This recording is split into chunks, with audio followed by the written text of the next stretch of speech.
lifting up Jesus, opening his word from Australia, Denmark, Israel, Japan, New Zealand, Northern Ireland, Republic of Ireland, Singapore, South Africa, United Kingdom, Thailand, the Philippines, United States, and throughout the world.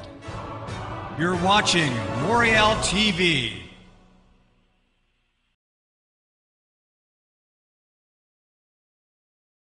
Yes, I know Bob Cornuke. I did 1 or 2 conferences with him, I think in the UK.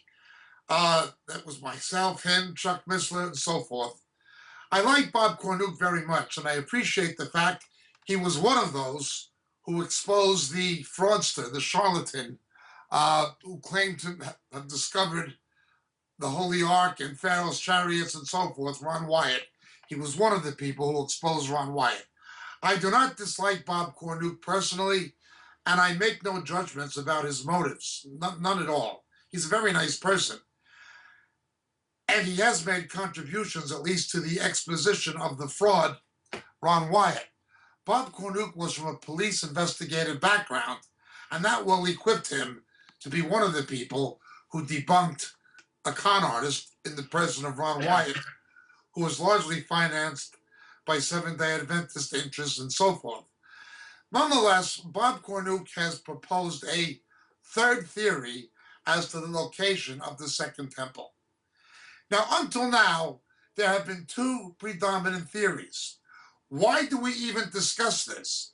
We discuss it because of the tribulational temple, likely referred to in 2 Thessalonians chapter 2, in the book of Daniel, but also most conspicuously in Revelation chapter 11. There almost certainly will be a tribulational temple. In fact, I'm quite confident that there will be. Nonetheless, the 2 essential schools of argumentation as to its specific location both place it on the existing Temple Mount. The existing Temple Mount being an expansion by Herod the Great, who built a retaining wall around the Temple Mount, filling it in around the bedrock, creating what to this day remains the world's largest man-made plateau. This is the Temple Mount, known in Hebrew as Har Habayit. To the north would have been the fortress Antonia.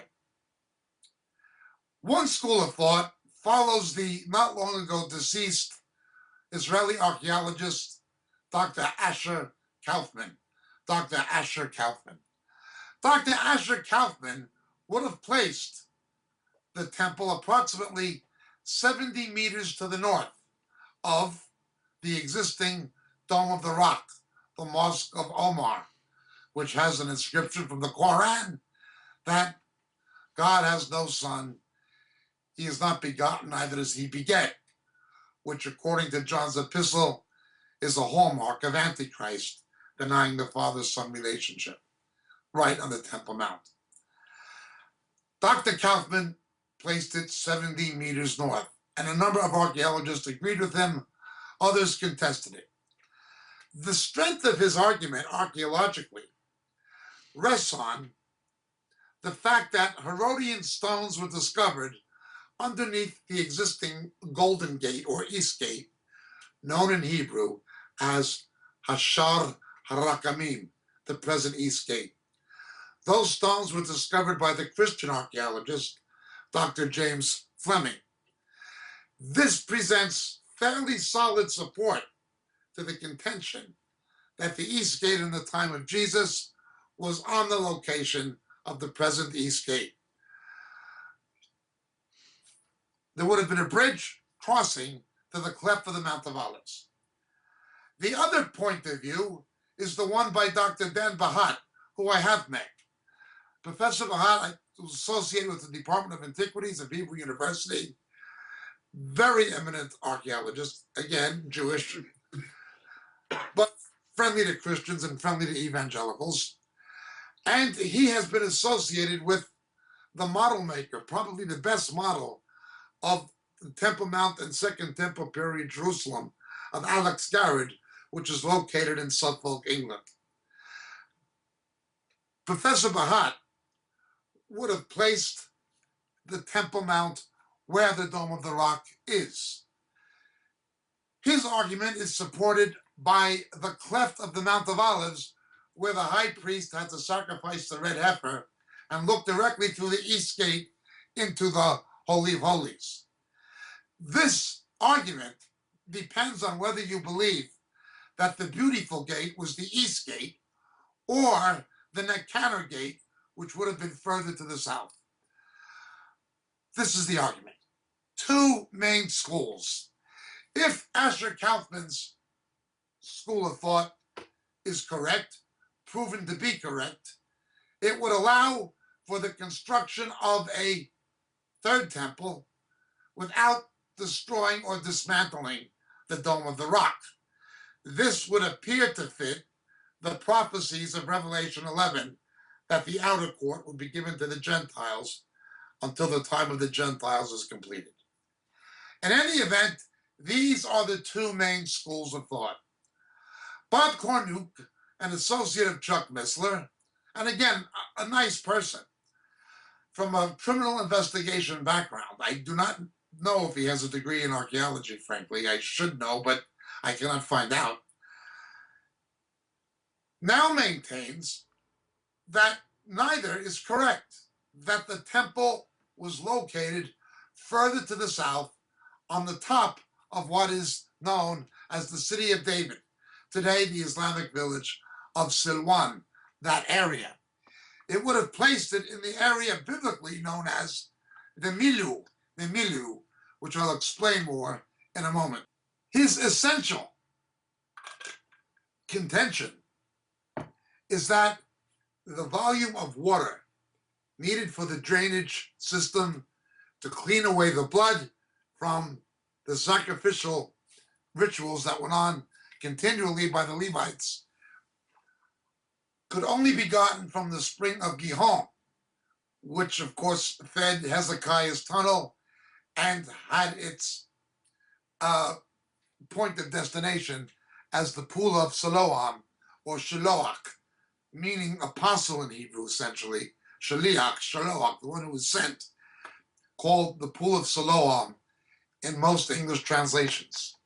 The pool of Siloam would have been just to the north of the area in scripture Jesus referred to in what was known as Gehenom, the public rubbish tip, but also a cursed area because of the ashes and bones of the baby sacrifice to Molech in the days of King Manasseh and so forth. It would have been also rather close to Hakel Dama, where Judas was, of course, hung and so forth. This would have been outside the original refuse gate or dung gate. We today have the pool of Siloam, approximately the original one, 80% excavated, and the excavations are still going on. Quite an incredible discovery and something well worth seeing. Do not miss it if you are on a pilgrimage or a Bible study tour of Jerusalem. Nonetheless, we have the pool of Siloam, we have Hezekiah's tunnel, we have the spring of Gihon coming in, bringing the water from the middle Kidron to the lower city of David. There. Bob Cornuke contends that this had to be the water source for the temple, for there was no other one. His other argument is that the garrison of 10,000 Roman legionnaires, 6,000 at arms, plus approximately 4,000 support troops, could not have been billeted within the Fortress Antonia. It just would have been too small. That appears to be his other argument. Both of these arguments are devoid of any historical, Mishnaic, or archaeological support. Let me begin, please, with his arguments concerning the water.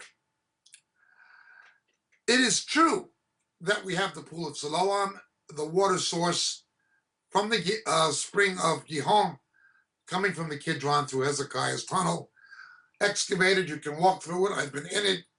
We've led tour groups through it and so forth, Bible study groups. Many people will have been there. Some of the people listening will have probably gone through it.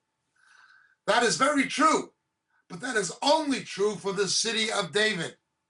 His contention that there could be no other water source required for the drainage system of the temple is absolutely, once again, devoid of fact and fundamentally disproven. Bob's assertion is opposed by Dr. Randall Price. I know Randall Price. I've done a few conferences with him as well. Also a very nice gentleman, and he has the distinguished honor of being the main evangelical representative on the Qumran Excavations Committee. He's a brother of some prestige in scriptural archaeology, and he holds a lot of credence with Jewish scholars and archaeologists. He's well known to the Department of Antiquities at Hebrew University, the Holy Land Institute, the Albright Institute, etc. None of these institutions, none of them, lend any credence to the theory of Bob Cornuke whatsoever. I've repeated multiple times that as a basic rule of thumb, all kinds of rumors, even conspiracy theories, circulate out of Jerusalem about this and that and something having been discovered and so forth. The rule of thumb is this: if it is not published in Biblical Archaeology Review, ignore it. I'm not saying take it with a grain of salt. I'm saying if it's not published in Biblical Archaeology Review, you can pretty well ignore it. That is the gold standard. Nonetheless, let's continue. We have an elaborate drainage system with elements not only of the Second Temple's drainage system for the temple, but even Solomon's, that are exposed in digs, viewable through observation wells along the Street of the Chain. The Street of the Chain runs from Damascus Gate to the Kotel, to the Plaza of the Wailing Wall, and you can see these drainage systems. They are large and significant. The notion that they were only there for stagnant water, as Bob Cornuke contends, is unsupportable. You do not have such drainage systems excavated on the South Temple Mount excavations or in the city of David. They are only adjacent to the Temple Mount. Also, we have the presence of the ruins of Robinson's Arch, connecting the upper city and the priestly quarter with the Temple Mount, again, supporting the location of the Temple Mount. The idea, where did they get the water then? If the temple was that far up, how could they possibly get water to it if it's on top of a mountain overlooking the Kidron? You can only get the water from the Gihon.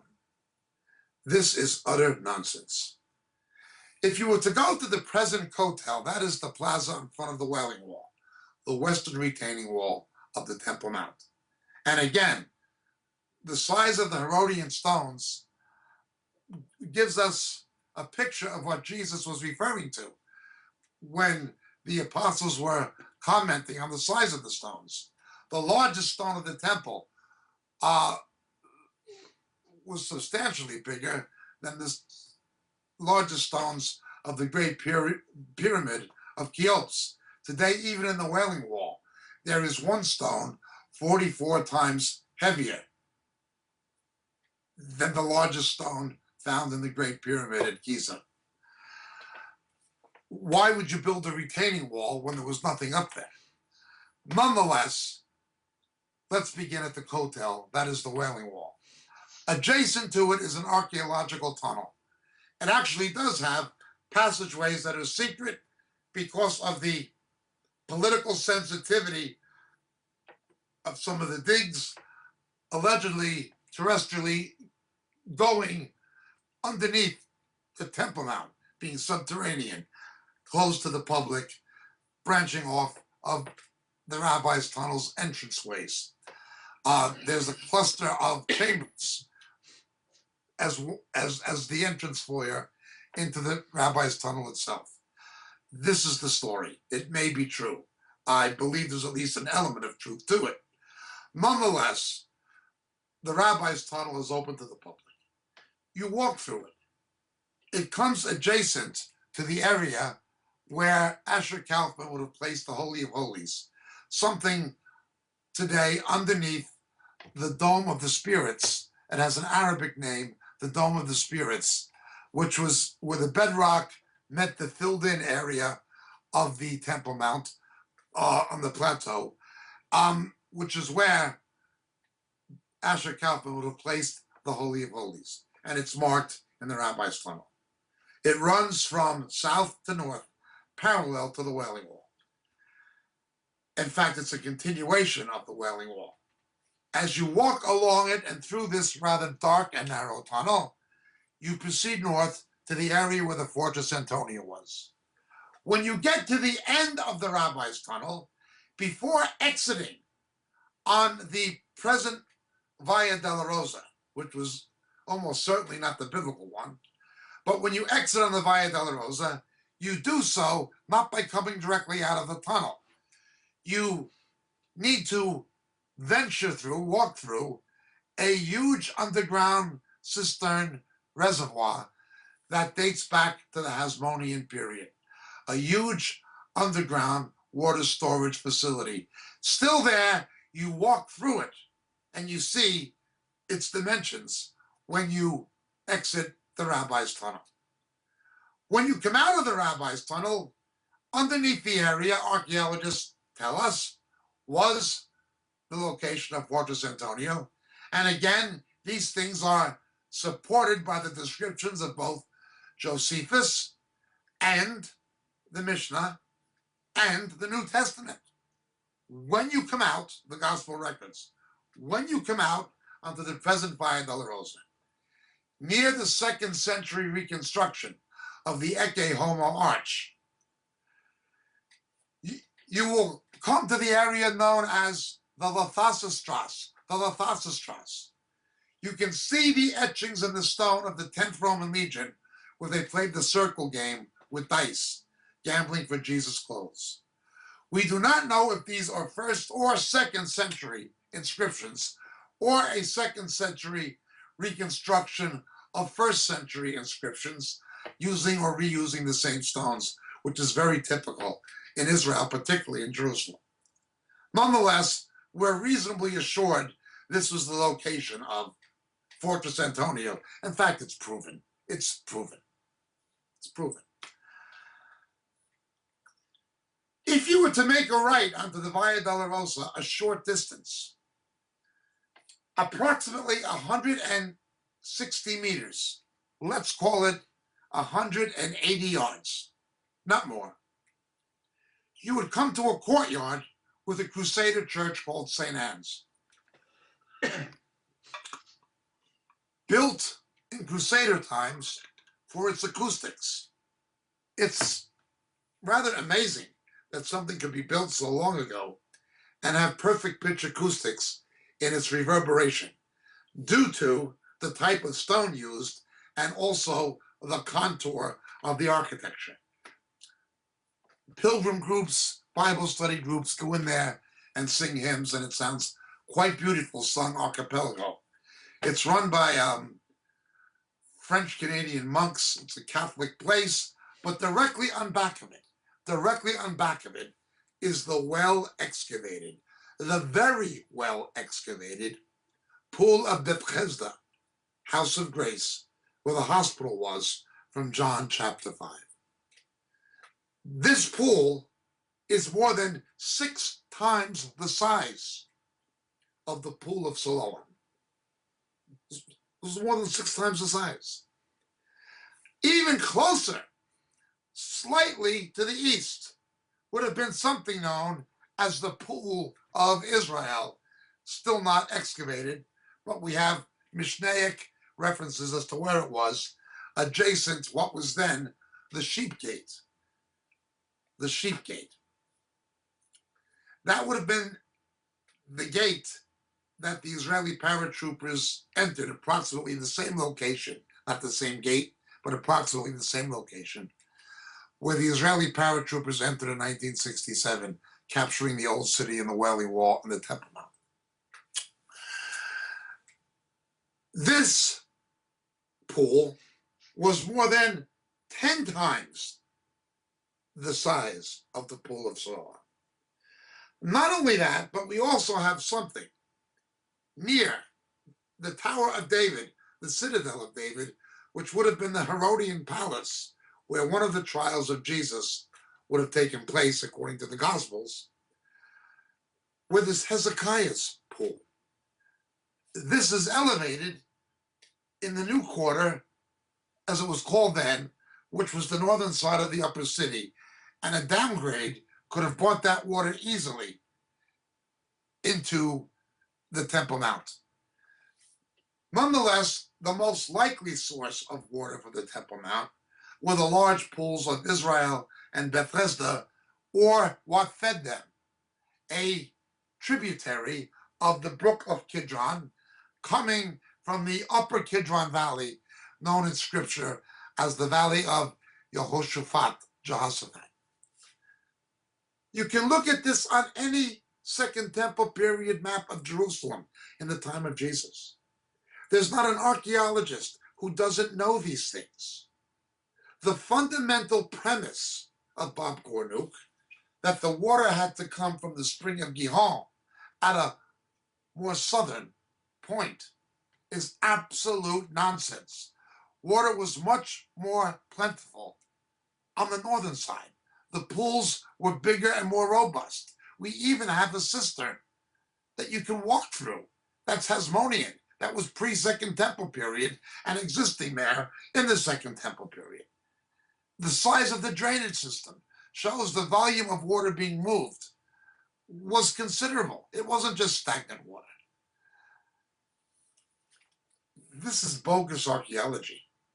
It's hard for me to believe that any archaeologist would say this. Now, my background is in biomedical sciences and in theology and Judaism. But I have learned a considerable amount of archaeology, both in seminary and on location in Jerusalem. For years, I led Bible study tours.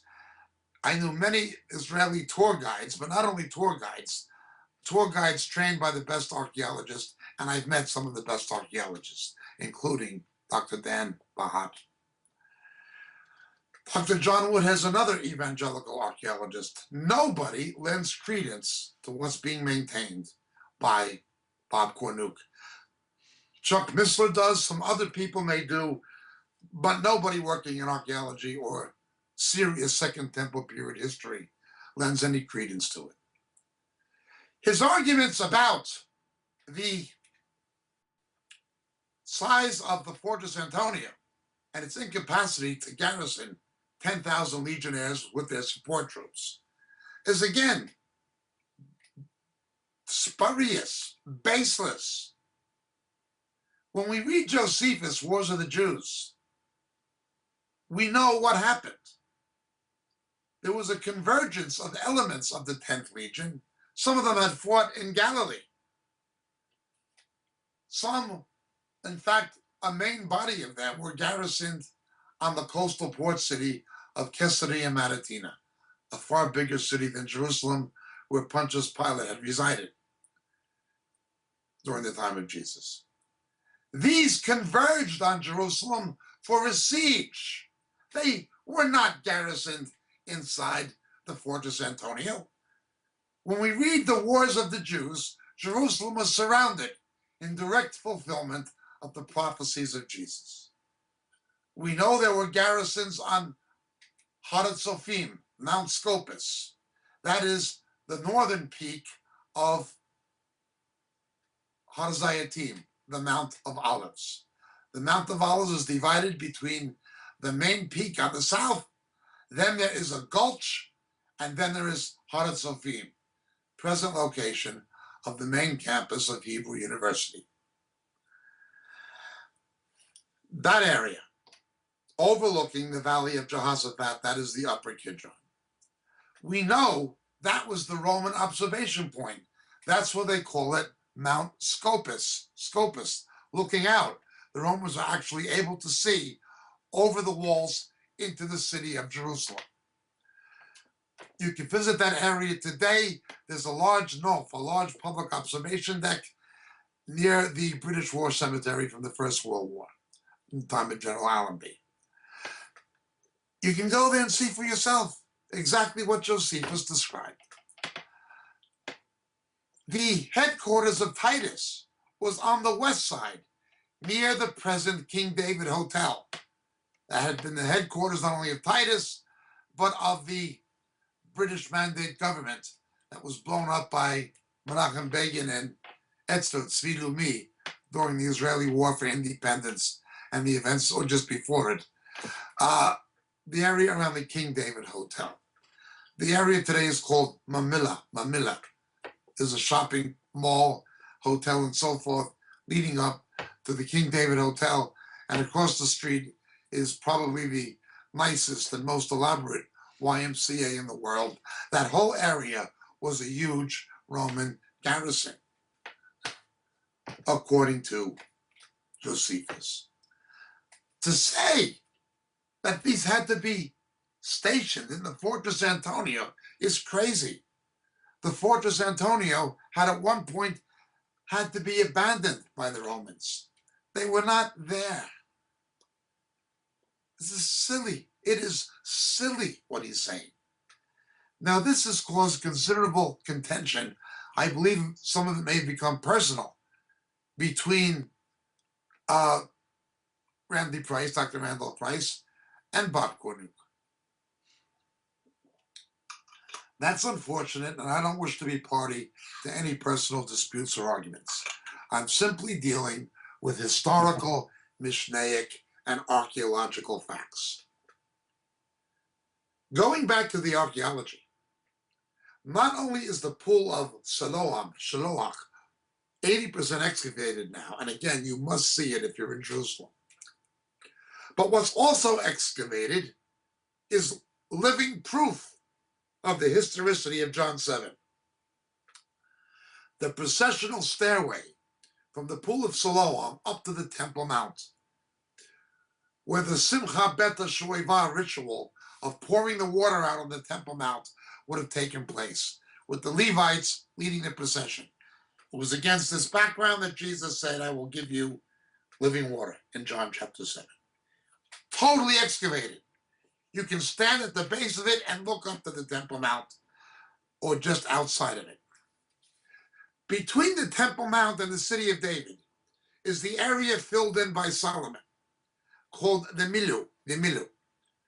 We know what it looked like before it was filled in, and it was probably filled in, or certainly was filled in, repeatedly after the time of Solomon, but Solomon initially filled it in. If you were to go to the southeastern corner of the present walls of Jerusalem, where the east gate is going south, the eastern wall, overlooking the Kidron, and where the southern wall meet, that would have been the area where the Apostle James had been martyred. You can see what it would have looked like before it was filled in. You see, from the perspective of geomorphology, what the land would have looked like before people filled it in. You see how deep it was. There was a crevice. It's as you go west towards the existing Dung Gate, outside of the southern Temple Mount excavations, south of the Wailing Wall and so forth, and proceed further west to the present Mount Zion, not to be confused with the scriptural one, which was the Temple Mount, quite certainly. You will still have a milu, a filled-in area. Some excavations are there, but you don't find any drainage system. You don't find any support structures for large buildings the way you do on the Temple Mount and with the Southern Mount excavations. Not only that, once you go inside the Dung Gate, you'll see on the right the Southern Temple Mount excavations. You will see flinder stones, still there, flinder stones formed by fire, which the archaeologists tell us, is from 70 AD, when the Romans destroyed the temple and the surrounding area with intense heat, causing a crumbling of the stone structures supporting the temple and its ancillary facilities. Still there. You can pick them up and look at them. It's illegal to take them. They're considered archaeological property of the Department of Antiquities, but you can certainly see them and handle them. Tour guides, archaeologists can show them to you. I've seen them many times. Not only that, but a large stone with an inscription showing where the shofar was blown was found at that point. Again, on the southern access of the existing Temple Mount, near the present Mosque of Aqsa, the Mosque of Aqsa. Outside of the Mosque of Aqsa, you see where the gates were. It's imprinted in the stones and the steps going up that Jesus would have walked on. My son was bar mitzvahed on those steps. Everyone knows about those steps. They're exactly what is described both in the Mishnah and by Josephus. It's where the high priest would have stood above the city of David, giving the blessing coming out of the temple. You have the gate for entering and the gate for coming out. Fully consistent with the archaeology is the historical and Mishnaic records. To say that the temple was just to the south of that is unsupportable. It makes no sense. You've got the steps going up to get to the temple. This is bogus. These contentions are, and frankly, they're ludicrous. They're absurd. I'm not saying this to offend Bob Cornuke personally. I like him personally. I appreciate his help in exposing Ron Wyatt. I make no judgments as to his motives, and I'm not trying to offend Chuck Missler or other people who attribute some credibility to these fanciful theories. But based on all historical and archaeological and Mishnaic records, they are complete and utter nonsense. Again, as a detective, as a forensic police investigator, Bob might have been the right guy to go after a fraud like Ron Wyatt. But his archaeology is bogus. It's just not real. Now, he admits in his book, it doesn't matter anyway, because unbelieving Jews are going to build the temple up on the Temple Mount anyway. Well, then what's the point?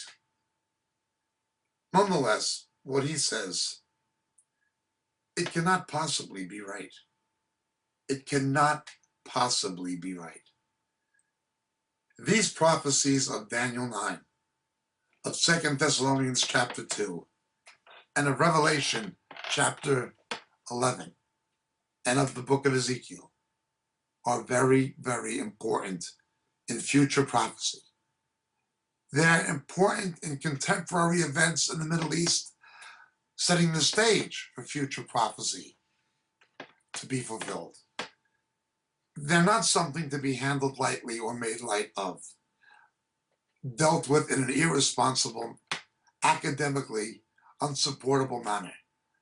Pseudo-scholarly nonsense should have no place in biblical archaeology. None. Again, if these things were not of prophetic significance, I wouldn't care about it. But they are of prophetic significance. No, the temple is not what Bob Cornuke says. Absolutely not. The water would have been more easily obtainable from the water table coming from the upper Kidron that fed the pool of Bethesda and the pool of Israel, which are geographically closer to the Temple Mount, the existing one, than the pool of Siloam. Not only that, but you have a downgrade through Hezekiah's tunnel. Gravity carried the water to the pool of Siloam from the spring of Gihon. How would you get the water upgraded, contrary to gravity, to the Temple Mount? How would you get it up there? Even if it was at the top of the city of David, it would be too far. It would be an upgrade. How would you move the water to the top of the city of David where he would place the temple? But if you have the source of water from the upper Kidron that fed the much larger pools of Israel and Beth Hesda, almost adjacent to the fortress Antonia and the northern access to the Temple Mount as it exists even today, it'll be much more sensible, much easier, much more explicable. We even have other archaeology showing the availability of water sources. The pool of Hezekiah is excavated, and the Hasmonean cistern, that is the underground reservoir at the lower portion inside the city of the Tyropean Valley. You actually walk through it before you exit the Rabbi's Tunnel onto the Via Dolorosa at the Latassastrasse. I'm not saying this to offend either Bob Cornuke or my friend Chuck Missler. They're brothers in Christ, no personal issue. I'm strictly speaking about historical, Mishnaic, and archaeological reality. These things are nonsense. Complete and utter nonsense. I must agree with Dr. Randolph Price and with others who take issues with it. Again, I've led tours in Israel for years. I've met some of the finest archaeologists, and I've read all of them, both Jewish and Christian. Nobody who knows what they're doing, who really knows what they're talking about, will ascribe any real endorsement to these theories. They're just not plausible. Thank you so much for listening. My name is Jacob Prasch. God bless. Blessings, dear friends. Greetings in Jesus. This is your friend Jacob Prasch speaking to you at the moment from the UK. You know, so many of the questions we get in our Roku broadcast and on our Vimeo clips and on YouTube deal with subjects that we deal with much more extensively in our books. We can't, for the sake of brevity, go into the kind of depth in a TV broadcast we can actually go into in a book. But so many of the questions come from material that are expounded in the books on a much more broader scale that it's almost frustrating sometimes that we can't spend hours and hours answering the questions that are given to us. Obviously, practicality dictates that's not a possibility. The books are there. They're available. They're available in print through the Moriel catalog on the Moriel website, moriel.org. But in this day of Kindle and electronic books, they're also available through Amazon, and they're available through Kindle. The three books that would be the most referred to in the questions we receive are the three latest books. The first being The Dilemma of Laodicea. The Dilemma of Laodicea. It's an exposition of the seven churches in Revelation, culminating with the final two churches, Philadelphia and Laodicea particularly, setting the stage for the return of Jesus. The Dilemma of Laodicea would be the first. The second would be Shadows of the Beast. Shadows of the Beast. How the coming Antichrist, how his identity will be revealed to the faithful church. The rapture will not happen. Will not happen, absolutely not happen, until the faithful church knows who the ultimate beast of Revelation is. That is the Antichrist and also the false prophet. How the identity of the coming Antichrist will be revealed to the faithful church. Shadows of the Beast, the second book. And the final and latest one, Harpazo. What the scripture actually teaches about the rapture. The Snatching Away, which takes place between the 6th and 7th seals in the book of Revelation. So these 3 books, Emblem of Laodicea, Shadows of the Beast, and Harpazo, all available in the Memorial Catalog, all available through Amazon, and all easily available electronically by Kindle. Thank you so much, dear friends. God bless. May Jesus be with you.